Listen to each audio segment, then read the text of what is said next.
always thought being the reliable one meant people appreciated me, until my cousin Emily laughed during our family reunion and said, "Don't worry, you'll handle it anyway." My aunt just nodded, like it was obvious, like it was expected. I stood there, frozen, holding a tray of appetizers I'd spent 3 hours preparing that morning. And then I smiled. But something inside me shifted that day. Something cracked open. My name is Lisa, and this is the story of how I finally stopped being invisible. Before we go any further, let us know in the comments where you're watching from. We'd love to hear from you. And if you're new here, click on the subscribe button so you never miss any of our upcoming videos. Let me take you back to where it all started. When I was 7 years old, it was my birthday party. The living room was decorated with balloons and streamers. There was cake, there were presents, there was laughter. Everyone got presents that day. My older brother Jake got praise for his soccer trophy he'd won the week before. My younger sister Emma was celebrated for her art project that won first place at school. Me? I got a quick "thank you for cleaning up, sweetie," while I stacked paper plates in the trash bin and wiped frosting off the kitchen counter. I remember looking at my mom, hoping she'd notice that I hadn't even opened my own presents yet, but she was already busy talking to my aunt about Jake's next game. At 10 years old, I won an award for organizing the school fundraiser. It was a big deal. We'd raised more money than any previous year. The principal mentioned my name during assembly. My mom hugged me after school and said, "You're so helpful, honey. We're proud of you." But when my cousin Emily won the spelling bee 2 weeks later, there was cake. There were photos plastered all over social media. There were phone calls to relatives. There was pride that filled the entire room. I got a side hug and a "good job." I learned early that being helpful meant being background noise, the steady hum that nobody notices until it stops. At 13, we went on a family road trip to the coast. It was supposed to be this big, fun adventure, a week of bonding and making memories. But the night before we left, I was the one packing everyone's bags because my mom was stressed about work. I made sure we had snacks for the drive, I charged everyone's devices, I printed out directions, even though we had GPS just in case. The morning we left, everyone piled into the van, excited and ready. Nobody said thank you. They just assumed I'd handle it.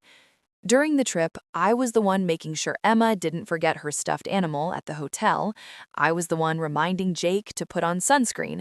I was the one mediating when my parents got into an argument about which route to take. And at the end of the week, when we got home, everyone talked about what an amazing trip it was. Nobody mentioned that I'd spent most of it making sure everyone else had an amazing trip. And I kept doing it, because that's what I thought love looked like. Showing up, handling things, carrying the weight so others didn't have to, making life easier for everyone else. But nobody ever asked if my life was easy. Nobody ever asked if I was tired. Nobody ever asked if I needed help, because I was Lisa, the reliable one, the one who always had it together. High school made it worse. I became the person everyone came to when they needed something. Friends needed help with homework, they called me. Someone needed a ride, I was the one with the car. Family drama, I was the mediator. I remember sophomore year, my brother Jake got into trouble at school for skipping class. My parents were furious. There were arguments every night for a week. And guess who they sent to talk to him, to convince him to apologize, to smooth things over? Me. I was 15 years old, sitting on my brother's bed, trying to explain to him why he needed to take responsibility, trying to make peace in a house that felt like it was constantly on the edge of falling apart. And when he finally apologized, when things calmed down, my dad patted me on the shoulder and said, "Thanks, kiddo, you're good at this stuff." That was it. No acknowledgement of the emotional weight I'd been carrying, no recognition that I'd spent hours losing sleep over a problem that wasn't mine to fix. Just thanks. Junior year, my sister Emma was struggling with anxiety. She'd have panic attacks before school. She'd call me crying in the middle of the night. And I was there. Every single time. I'd talk her through breathing exercises, I'd stay on the phone until she fell asleep, I'd make excuses to my teachers when I was late because I'd been helping her that morning. My parents knew, but they never offered to take over. They never suggested therapy for her or support for me because I was handling it. And that's what I did. I handled things. By the time I graduated high school, I was exhausted, but I didn't know how to say that out loud because being tired felt like admitting I wasn't good enough, like I was failing at the one thing I was supposed to be good at, being the person everyone could count on. College was supposed to be different. I moved to the city, got my own apartment, started my first real job at a marketing firm. For the first few months, I felt free, like I could finally breathe, like I could be someone other than the family's emotional support system. But the calls kept coming. "Hey, Lisa, can you talk to Mom? She's upset about something Dad said, and you're better at calming her down than I am."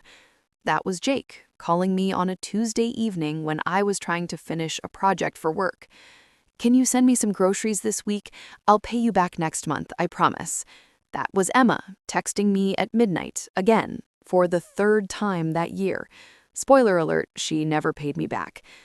"Can you pick up Aunt Linda from the airport this weekend? I know you're busy, but you're so good at juggling things, and I have plans I can't cancel." That was Emily, asking me to drive 2 hours each way to pick up someone she was supposed to be responsible for.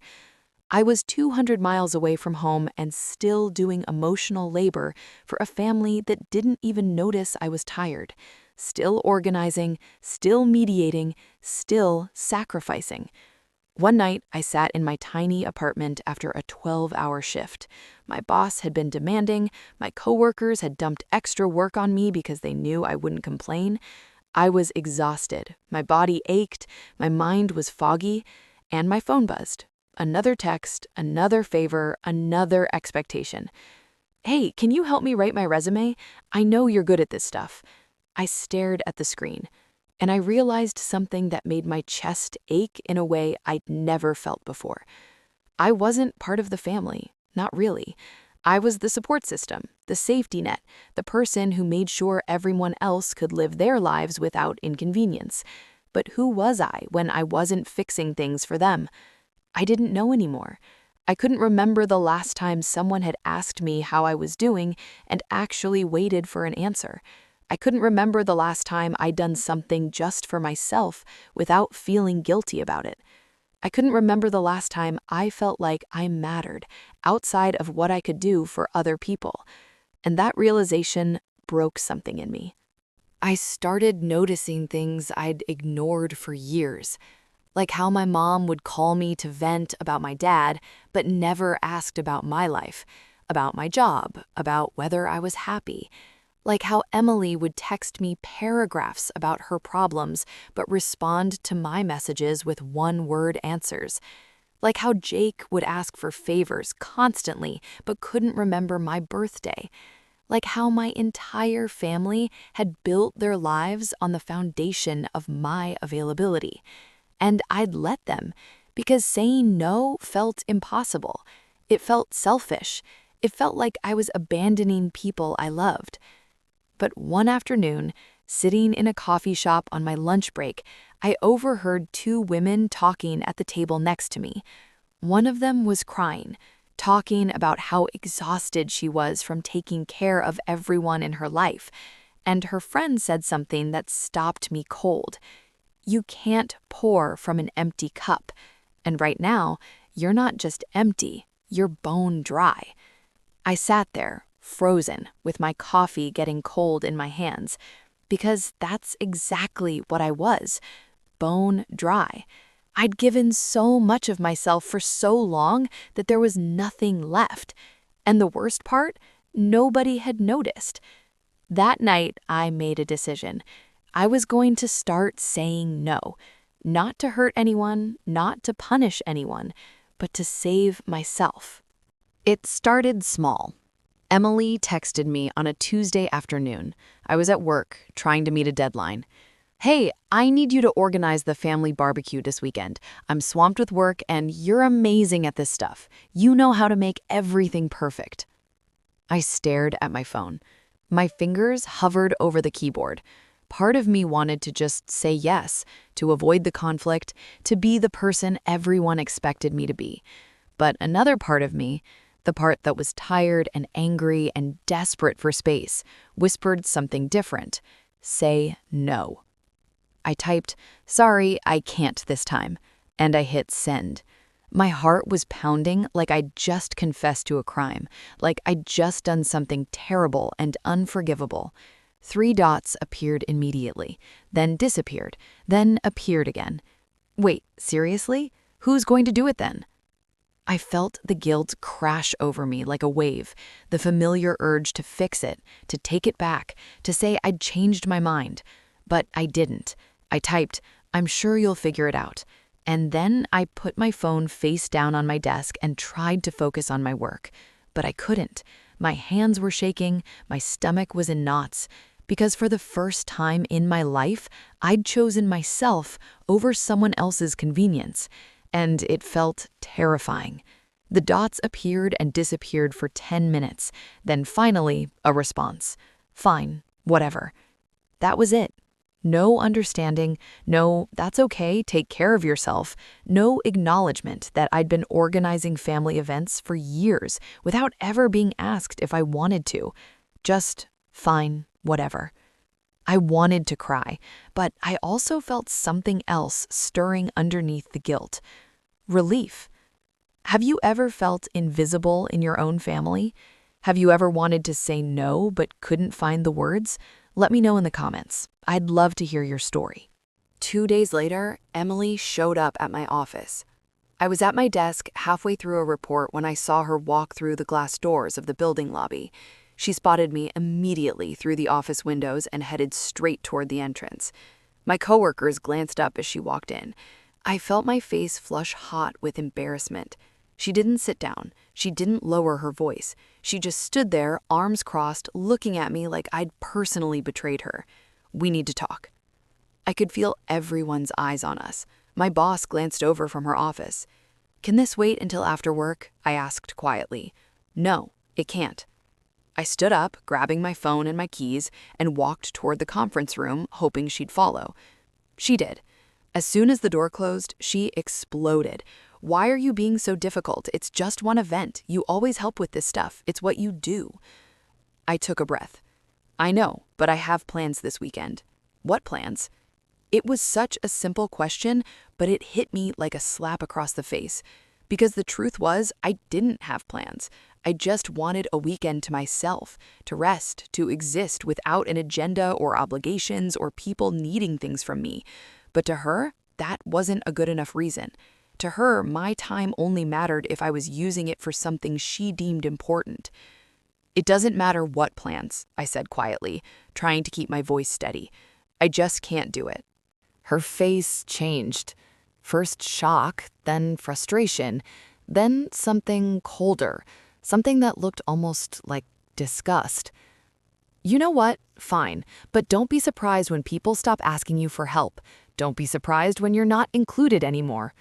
She turned and walked out, leaving the conference room door open behind her.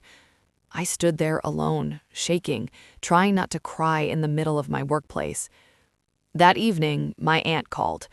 I saw her name on my screen and considered not answering, but old habits are hard to break.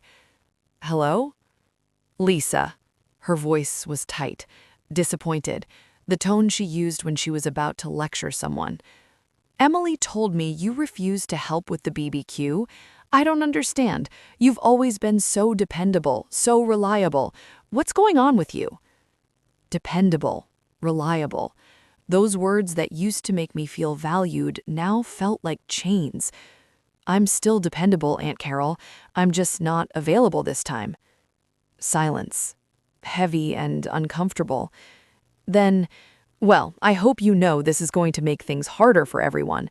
We count on you, Lisa. That's what family does. We show up for each other." I wanted to scream. I wanted to ask her when she'd last shown up for me, when she'd last asked if I needed help, when she'd last considered that maybe I was tired of being the only one who showed up. But I didn't. I just said, I'm sorry you feel that way. Are you, though? Because it doesn't seem like you care about this family anymore. That one hurt. It hit something deep and raw inside me. I do care. I've always cared, but I can't keep being the only one who sacrifices. Sacrifices? Lisa, we're not asking you to sacrifice anything. We're asking you to help with one event. It's never just one event, Aunt Carol.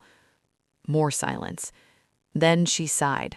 That disappointed, exhausted sigh that parents use when their children aren't behaving the way they're supposed to. I don't know what's gotten into you, but I hope you figure it out before you push everyone away. And she hung up. I sat on my couch, phone still in my hand, feeling like I'd just survived something brutal. For the first time in my life, I'd chosen myself. I'd set a boundary, and it felt terrifying and liberating and completely necessary. The BBQ happened without me. Emily organized it herself. It wasn't perfect.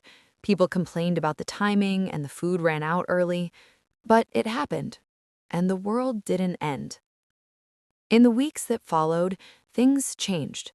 Emily stopped texting me as much. When she did, it was short, surface level. No more paragraphs about her problems, no more favors. My mom called less frequently. When we did talk, there was tension, like she didn't know how to relate to me anymore now that I wasn't automatically saying yes to everything. Jake sent me a message asking if I was mad at the family. I told him no. I told him I just needed space. He responded with, okay, and didn't bring it up again. At first, the silence felt like punishment, like I was being iced out for daring to have boundaries. But slowly, I started to realize something. The silence also felt like freedom. I started reclaiming my time in small ways. I signed up for a painting class at a community center near my apartment, something I'd been putting off for years because I never had the energy. The first class, I was terrible. My brushstrokes were clumsy, my colors were muddy, but I didn't care because I was doing something just for me. I started staying in on Friday nights, not because I didn't have anywhere to go, but because I wanted to. I'd make dinner, open a bottle of wine, and read books that had been gathering dust on my shelf for months.